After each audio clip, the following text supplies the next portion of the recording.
Please welcome John Nichols.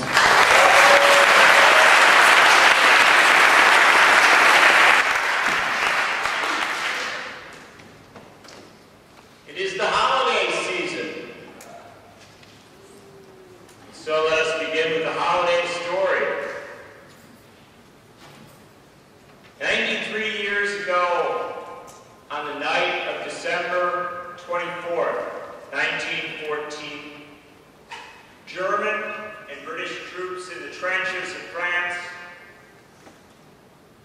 slumbered 30 yards from one another. And a British sentry heard from across that no-man's land where they had poured so much blood in the days leading up to that holiday, a German soldier singing "Still Nacht, Silent Night." And the British sentry took up the German soldier's song, and more people up and down the trenches began to sing. And finally, a German soldier stepped out of the trench, not knowing whether he would be shot on sight, holding a Christmas tree with candles in his arm, and he walked toward the British troops, and the British began to step out of the trenches. They embraced him. More Germans came, and from the trenches, from the borders of Switzerland to the borders of Belgium, 100,000 soldiers laid down their arms, came out of the trenches, and embraced one another, and spent the night singing Christmas carols and playing soccer. Let us never forget that war is as easily ended as one individual taking up a song and saying, "On this silent night, I will not kill." Let us never forget the Christmas truce of 1914.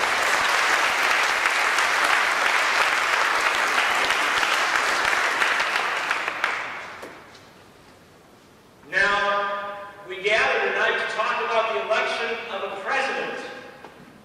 And it would seem only appropriate to note that the current president is a gentleman by the name of George Bush, who recently went to Australia.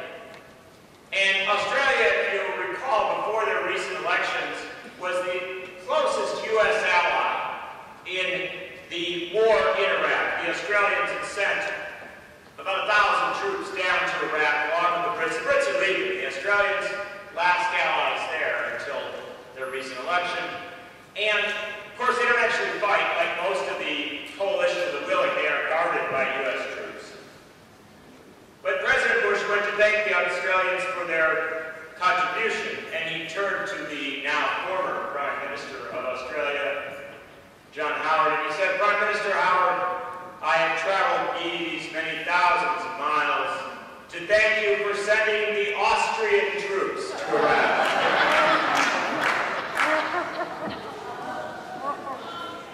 I, for one, will miss George Bush. But I would like to miss him sooner rather than later.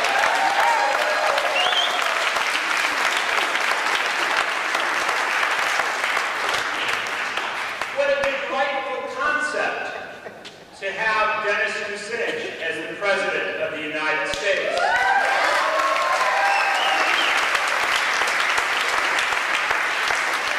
But I would so like to have a president in between Bush and Kucinich, and I don't mean Cheney. I'd like to have some sort of placeholder there. I don't really care, it can be one of you. But to get to that point, we have to talk about how to get rid of a president. Now, you know, most candidates who are running for president only talk about how to get themselves into the office. I've come to San Francisco tonight to talk about Dennis Kucinich because he is the one candidate for president willing to talk not merely about how to get himself into office,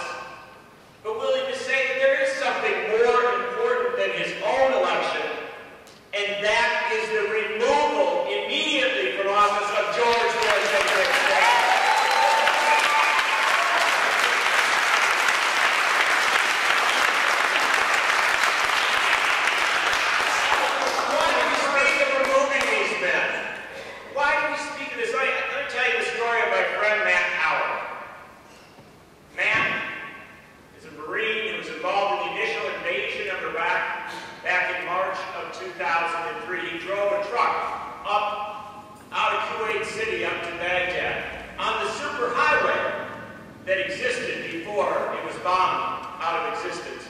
You understand that Iraq had highways and hospitals and schools. We have these reports now saying the surge is working.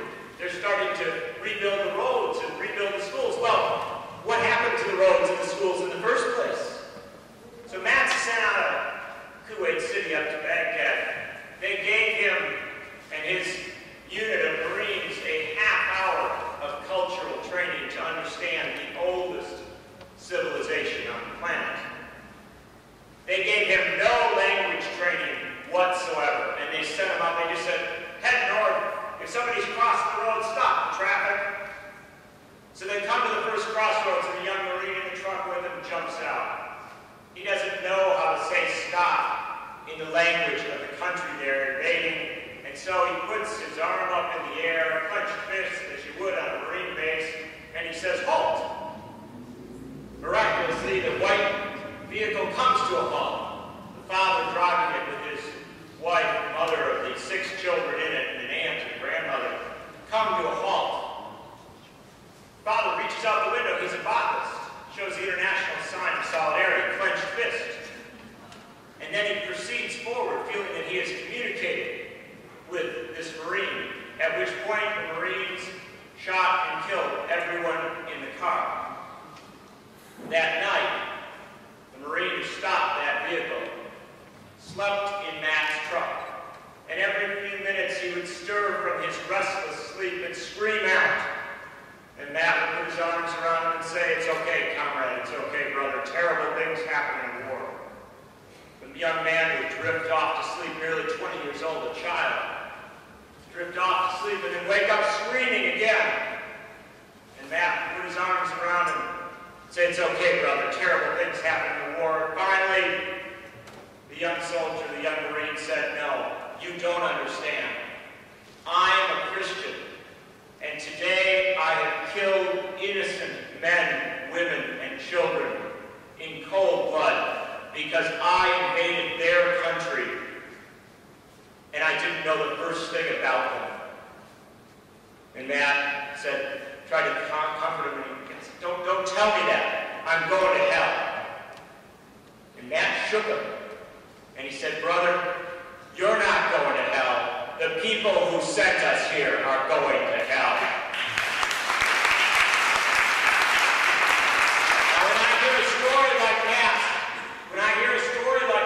I despair. And when I hear George Bush and Dick Cheney talk about surging thousands of additional troops into Iraq, I despair. And when I hear Dick Cheney speak casually about invading and attacking the more militarily